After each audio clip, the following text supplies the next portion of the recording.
droga se tornou uma mercadoria desejada, e como ela falou, não é mais a necessidade de eu ter algo, mas é uma tendência de mercado que me leva a ter, e eu posso fazer isso, né? O que leva as pessoas a roubarem é a necessidade de ter aquilo, de consumir aquilo. E não se engane, não é porque eu estou dependente da droga, não é a dependência que vai fazer isso. A primeira coisa que faz a pessoa correr atrás de roubar, de fazer isso, é a necessidade do consumo, mas a necessidade mental, não é a necessidade física, porque a dependência é a necessidade física. E a pessoa ela entra no processo de dependência depois de uma história com essa droga. Você não consome cocaína, por exemplo, uma vez e já fica dependente da cocaína, né? O que é que leva essa pessoa a consumir mais outra vez, até que ela chegue no nível de dependência, né? A dependência já é um estágio mais avançado do consumo da droga. Então a gente tem que começar a pensar como é que está sendo nossas relações, tá? E as drogas, e o capitalismo, ele tem essa face de transformar o consumo, de regular o consumo na humanidade. Ele começa também a modificar as relações humanas, tá? Enquanto antes eu tinha a honra, né? Antigamente ninguém tinha contrato, cartório para assinar contrato, o negócio era feito de palavra. Hoje ninguém quer mais fazer negócio de palavra, né? Não vale. O que vale é o contrato, é o escrito. Então o capitalismo, ele vai incutindo na cabeça da gente, vai tirando a moral que a gente tinha e vai colocando a moral que está dentro desse sistema. E aí a gente é capaz de fazer isso, né? De usar máscaras nas relações que a gente tem e de estar sempre armado esperando alguma coisa ruim das pessoas, tá? Então o capitalismo, ela vai colocando isso na cabeça da gente e isso vai interferindo no processo do consumo das drogas. E aí finalmente a droga, dentro desse sistema, ela se tornou uma mercadoria que eu posso comprar, né? Que é, assim como toda mercadoria que o capitalismo coloca, é uma mercadoria desejada, que tem lá a sua função e que tem um poder ainda maior que o capitalismo traz, que é o que ele falou no começo, a história da propaganda, né? A gente tem um investimento pesado em cima de propaganda de droga no Brasil. A gente às vezes esquece que álcool é droga, né? Cerveja é droga. Mas é por aqui que começa muito do consumo de droga que a gente tem. O álcool, na época que eu estudava, na época da faculdade, o povo começava a dizer: a maconha é a pior das drogas. Porque você começa com maconha, depois vai querendo uma coisa mais pesada, até chegar na cocaína, e na época não tinha crack, né? E aí a gente vê que na verdade não é a maconha. Né? A maconha ela é muito inocente diante disso aí tudo. O grande vilão da história das drogas é o álcool. A maioria das pessoas que entram numa vida de consumo de drogas, elas começam com o álcool, tá? E o álcool tem esse apelo forte de mostrar que é bom consumir, que você vai ter um corpo perfeito. Como no capitalismo existe um investimento pesado em propaganda para isso, para que coloque na cabeça das pessoas que é bom consumir, tá? Se as propagandas fossem assim, né? Tentar se mostrar a realidade do que é o álcool. E aí mostra lá o cara com a barriguinha, né, que fica da cerveja, ele não mostra. Na propaganda da cerveja todo mundo sarado, parece que se tomar cerveja fica daquele jeito, né? E aí não mostra como o nível que chega essas pessoas que consomem essa droga, tá? E aí uma sugestão para a propaganda da cerveja, devia ser assim também, né? E eles deviam tentar desenvolver tecnologia para mostrar antes da pessoa consumir como que ela poderia ficar, né? Qual o efeito que poderia ser causado se você consumir aquela droga, né? Estão vendo alguma coisa diferente? Não, né? Está todo mundo bem, né? Então seria interessante se antes de consumir tivesse um investimento para a gente, eu quero saber o que é, mostrasse realmente o que é que vai causar aquilo. Isso vai ao encontro da juventude, principalmente o consumo do álcool, porque a maioria das diversões, a maioria do que a gente tem hoje de apelo, de entretenimento para os jovens, você acaba vendo que tem que ter bebida alcoólica no meio, né? Então a gente tem que começar a refletir qual as consequências que vai ter todo esse apelo de propaganda para a juventude, tá? Essa juventude que está suscetível a ser ensinada, a ser treinada. Quanto mais jovem, né, mais fácil de você treinar. E aí a gente pensa hoje, vocês sabem qual é o foco da indústria do cigarro hoje? Antigamente eles faziam propaganda do cowboy em cima do cavalo, da pessoa andando de moto, né? E aí, hoje o apelo de propaganda, assim, de mídia, não é mais, o público-alvo da indústria do cigarro não é mais o adulto. Vocês sabem quem é? Adolescente. Vamos lembrar, lá na bodeguinha do bairro, onde é que fica exposto o cigarro? Não pode mais fazer propaganda de cigarro no Brasil, né? Foi proibido. E aí eles lançam mão de outras estratégias, né? Onde é que fica? Vamos lembrar onde é que fica o cigarro? Pertinho dos bombons, dos chocolates, né? Eles estão querendo chamar a atenção de quem? Do adulto? Das crianças, principalmente, tá? Então eles começam a associar, se você for prestar atenção, as empresas que vendem cigarro são as mesmas empresas que distribuem balinhas, chiclete, mentos e aí vai. Vocês já prestaram atenção nisso? Então o público-alvo da indústria do cigarro hoje são as crianças. Porque eles já perceberam que se uma criança começa a fumar, muito nova, ela tem uma chance muito grande de ficar dependente do cigarro. Tá? E aí ele quer uma pessoa que seja dependente, que não largue o consumo. Eu pergunto, o que é juventude para vocês? Se a gente for ver, tem vários conceitos, né? A juventude, ela não é um estágio da vida que é muito fechado, né? Você pode ter uma pessoa que está na juventude, que vai até seus 30 anos, e aí a idade que é preconizada pelo Ministério da Saúde, pela Organização Mundial de Saúde, é até 29 anos a juventude, mas cada vez mais você vê isso se ampliando. Antigamente a gente, 14, 15 anos, na época da minha avó, já era velha para casar, né? 16 anos já era velha para casar. Hoje a gente vê os rapazes e as moças cada vez mais ficando em casa, cada vez mais demorando para sair, né? E eu não falo só do casamento, mas muita gente assume a vida profissional, tem independência financeira e faz a opção de morar com os pais, para as mães continuarem cuidando da casa, né? Aquilo tudo. As coisas eram mais baratas, né? Então isso está mudando, é um processo que está em mudança, a gente está em transição dessa história da adolescência e da juventude, tá? E lembrando que é uma fase que está em pleno desenvolvimento, na adolescência, na puberdade, que a puberdade é a transformação física, está em pleno desenvolvimento, formação de caráter, formação física, né? Transformação, maturidade física, e eles estão suscetíveis ao consumo dessas substâncias, porque a gente acaba estando ali naquele meio, e aí está todo mundo consumindo, como a gente já viu, a droga é um produto que está visto como uma mercadoria, é um produto de desejo, e eles acabam engendrando esse comportamento de consumo das drogas. A juventude, ela é aquela fase de favorecimento dos momentos de diversão, né, que eles sempre procuram isso, mas é também uma época de muito sofrimento psíquico para essas pessoas, tá? De começar a ver mudança corporal, de não compreender o que está acontecendo, vão aparecendo sentimentos novos, e muitas vezes esse indivíduo ele começa a procurar resposta em outros locais que não vai encontrar, porque são os locais que estão ofertando a oportunidade de ele se descobrir, de ele evoluir naquilo, tá? E aí é compreendido, né, eu estou avançando que já está mais rápido, é compreendido aí como um período que tem sim suas vulnerabilidades, né, e a gente vê como se fosse um elo na corrente. Vocês estão vendo a imagem lá em cima? A adolescência é como se fosse esse elo na corrente da vida da gente, que é muito frágil, tá? Que é muito suscetível a influências externas, porque a pessoa está formando o seu caráter ainda, tá? E aí as drogas, elas acabam se apresentando como uma oportunidade de entretenimento, que mais tarde vão causar um dano muito sério à vida dessa pessoa.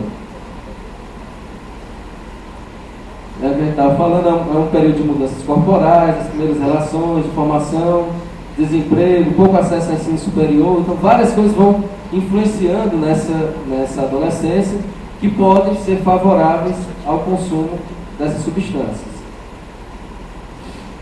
E aí uma reflexão, o consumo das drogas em si, ele não é o mais importante. O mais importante vai ser o contexto que isso está acontecendo. Se a gente imaginar aqueles indígenas que eu perguntei se era ruim o consumo da droga, a gente vê que naquela cultura, naquele contexto, não era uma coisa ruim. Mas quando eu coloco no contexto que a gente tem hoje de capitalismo, dos adolescentes não assumindo as responsabilidades da sua vida, demorando mais tempo ainda para fazer isso, né? E a gente vê que esse contexto em si, ele acaba sendo prejudicial para os nossos adolescentes. Esse contexto ele é fortemente influenciado por 3 engrenagens, tá? Que a gente tem que sempre estar pensando nisso quando vai fazer todo e qualquer trabalho voltado para o adolescente, que a primeira engrenagem é a cultura que ele está envolvido, a religião dele, e aí eu falo de religião estendendo para toda e qualquer religião, opção de exercer a sua espiritualidade, seja nem acreditando em Deus, mas que ele consiga ser uma pessoa que consiga interiorizar algo e refletir, e a família que esse indivíduo está inserido, né? E a gente sabe que a partir dali é que vai surgir muito do caráter, muito da moral que ele tem para a vida dele. E aí, para os adolescentes, a gente vai ver aqui quais são os fatores que influenciam o consumo das drogas. O adolescente não é diferente de qualquer um de nós, não existe um fator único, né? É como um acidente de avião. Eu estava vendo um especialista falando do acidente de avião, ele diz, olha, quando acontece um acidente de avião, nunca foi um erro que causou aquilo, porque eles são tão bem preparados que ele diz que para acontecer um acidente você tem que ter uma sequência de erros até que chegue naquele ponto máximo que é o acidente do avião. Do mesmo jeito o consumo de drogas, nunca é um só ponto que vai fazer com que aquele sujeito comece a consumir droga, mas a gente tem uma cadeia em que ele vai se relacionar, uma rede de relações que vão desfavorecer ou favorecer o consumo da droga. Aí a gente colocou aqui a representação social das drogas, o que ela representa para aquela cultura, para aquele sujeito, a lucratividade no mercado das drogas, o que vai influenciar diretamente a propaganda e a influência para essas pessoas consumirem, precarização da família e da escola, a gente está passando por um processo desse hoje, concepções distorcidas da adolescência, fragilidade legal e política, infraestrutura social deficiente, né? E vários outros que a gente pode estar preocupando,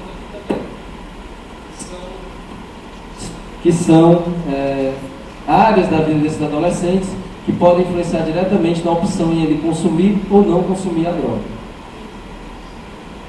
E aí eu pergunto a vocês, diante desse contexto, o trabalho para que a gente desestimule o consumo da droga, ele é um trabalho de prevenção ou um trabalho de promoção? Vocês compreendem a diferença da prevenção e da promoção? Quando eu penso em prevenção, eu já estou fechando o meu olhar numa coisa mais pontual. Não é assim que a gente vai pensar em prevenção de alguma doença? Eu foco naquele problema e eu vou tentar afunilar para que eu consiga atingir aquele problema. O caminho da promoção é diferente. Eu saio do ponto menor e vou ampliando isso para que eu consiga atingir esse problema. Então o trabalho para voltar para o adolescente ele tem que ser muito mais um trabalho de promoção da saúde do que de prevenção do consumo de drogas. Até porque toda vez que a gente lida com prevenção do consumo de drogas, de alguma forma, eu tento dar um ar meio de repressão, né? Acaba que afasta as pessoas daquilo.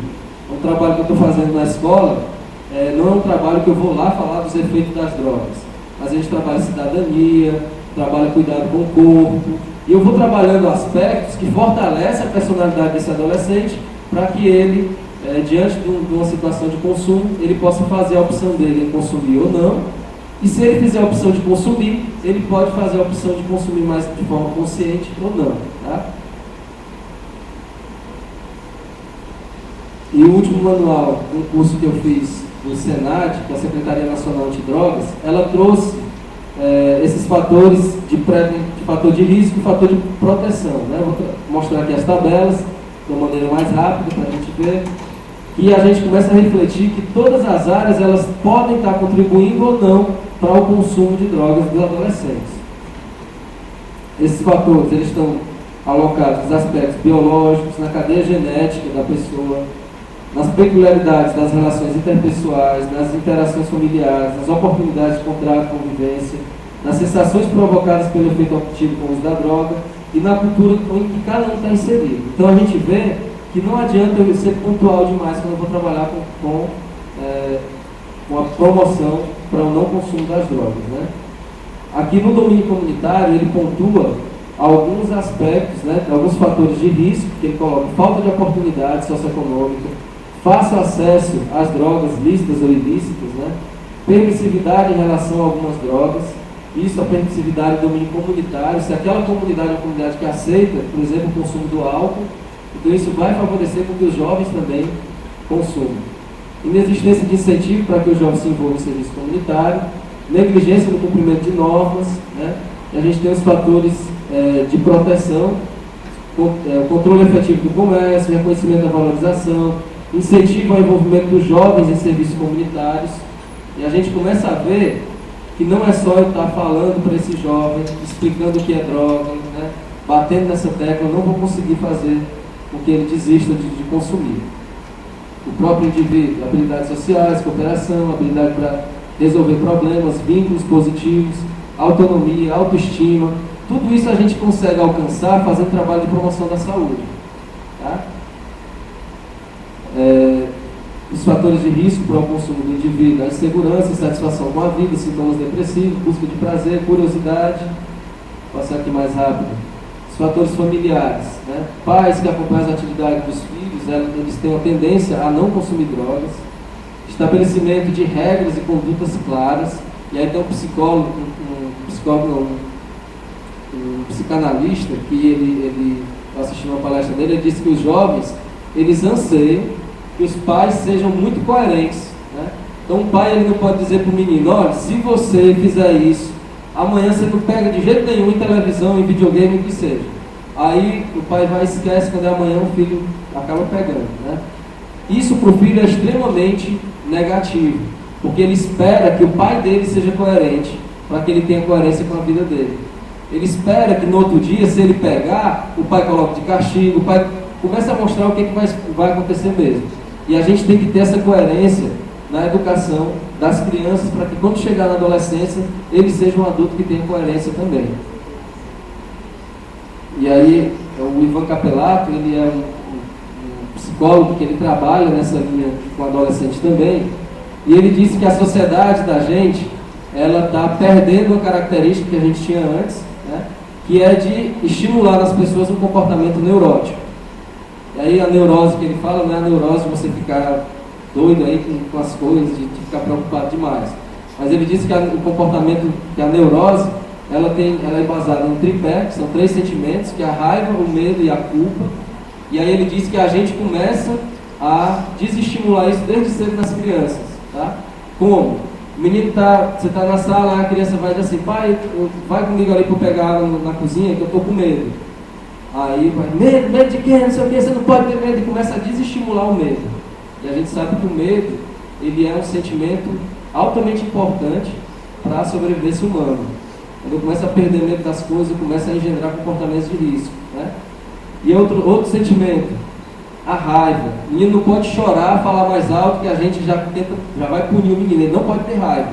Acontecem as coisas, a gente diz: ó, não pode ter raiva, não pode gritar, não pode. Então você tem que começar a canalizar essa raiva, como é que ela tem que ser, mas ele não pode deixar de ter raiva. Ele não pode deixar de expressar o sentimento dele numa situação desconfortante. E a culpa, que os pais, a criança começa a fazer alguma coisa, se sente culpado, o pai acaba puxando às vezes a culpa para ele. Não foi nada não. Ele diz que esse comportamento, quando a gente tira o comportamento neurótico, eu começo a alimentar uma personalidade perversa. O contrário da neurose seria a perversão. E aí o que a gente vê hoje são jovens que não tem medo de pegar um carro e sair no meio da cidade a 120 km por hora. São jovens que não sabem lidar com a raiva, porque tiveram que reprimir a raiva durante toda a infância. São jovens que não têm culpa no que faz, eles nunca se sentem culpados. Ele pode bater no professor, chutar as cadeiras, quebrar tudo, ele não tem culpa daquilo, né? E aí eu fiz essa relação da neurose da perversão com o cuidado e a violência. Qual o tipo de comportamento que a gente quer estimular nesses jovens? É um comportamento de cuidado consigo, com o meio, com os outros, ou é um comportamento de violência que ele vai assumir? Os fatores escolares, né? Eu queria pontuar aqui alguns. Oportunidade para participação e decisão é um fator de proteção dentro da escola. Possibilidade de desafio de expansão da mente, descoberta de possibilidades, talentos pessoais e descoberta e construção de projeto de vida. Isso eu já estou apontando para uma coisa que eu vou falar aqui para vocês, que é, aqui também eu vou tirar a oportunidade de trabalho e lazer, consciência comunitária e mobilização social. Nesse trabalho que eu estou fazendo com os adolescentes, eu tento estimular uma perspectiva de que ele pode fazer muita coisa para a vida dele e para a sociedade, tá? De que ele é peça-chave para que a sociedade ela seja uma sociedade melhor. E esse adolescente ele começa a perceber isso e começa a tomar um posicionamento mais protagonista na vida dele. E é isso que a gente tem que começar a desenvolver, começar a pensar no trabalho com o adolescente. De que a gente tem que estimular o que a gente chama de protagonismo juvenil. De que essas pessoas comecem a exercitar na vida deles uma responsabilidade social, porque toda vez que ele faz isso, ele se sente uma pessoa melhor. Eu vou de encontro com os princípios que o capitalismo tenta incutir na minha cabeça, porque eu vou ter responsabilidade ambiental, social, com a minha família, com a minha escola, e eu vou começar a ser uma pessoa com personalidade melhor. E aí, fala bem do protagonismo, né, um autor que é referência no Brasil, é o pedagogo Antônio Carlos Gomes da Costa, e aí só para a gente finalizar, ele trouxe a escala de participação. Eu queria que a gente fosse refletindo em que nível de participação os adolescentes que a gente trabalha, que nível que eles estão hoje, né? Essa escala, ela tem alguns níveis, vocês vão me dizendo se já é o nível máximo, o nível ideal. Ele disse que o primeiro nível é a participação manipulada, onde o adolescente ele está lá, mas ele é